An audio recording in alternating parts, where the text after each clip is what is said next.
Добрый день. Это актуальные новости из Абхазии. Георгий Мчахай. Россия продолжает втягивать Абхазию в свое культурное пространство, в так называемый русский мир. Вот и Псковская область подключилась к этому. Они начали финансировать обменные туры для абхазских школьников.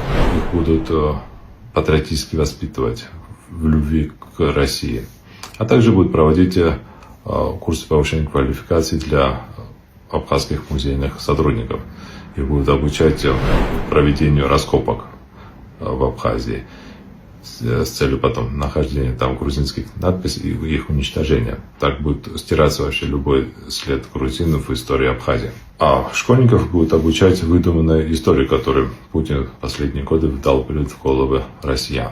К сожалению, такая политика и в отношении гальских грузин, в отношении молодежи Гальского района. Там раз сотрудничество находит перспективных гальских грузин и отправляет их потом бесплатно на обучение в Россию. Их там обрабатывают, и они уже возвращаются проводниками русского мира. То же самое и с абхазами. Некоторые абхазы после обучения в России остаются там на работу, а те, которые возвращаются, они уже являются проводниками русского мира и работают на интересы России в Абхазии.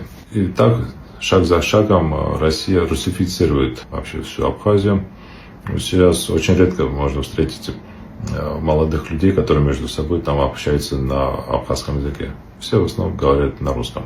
И так лет через 15 вообще все забудут абхазский язык. Через несколько поколений они вообще перестанут считать себя абхазами. Это будет каким-то регионом России. Может быть, не де юре, а только де факто, но все равно это будет российский регион.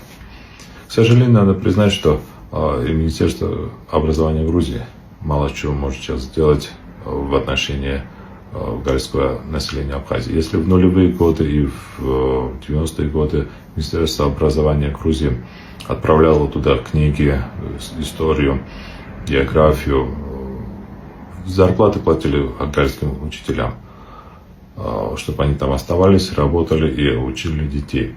Сейчас Абхазия это все перекрыла. Российские спецслужбы это закрыли, никакого движения между Зугди и Галей нету.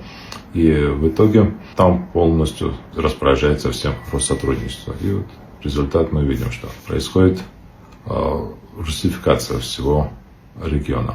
Но надо постараться, максимально постараться гальских грузин, помочь им и поддержать их хотя бы в плане обучения.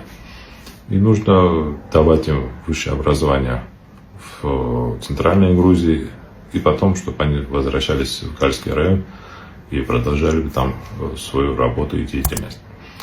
Это были актуальные новости из Абхазии. Георгий Мчахай.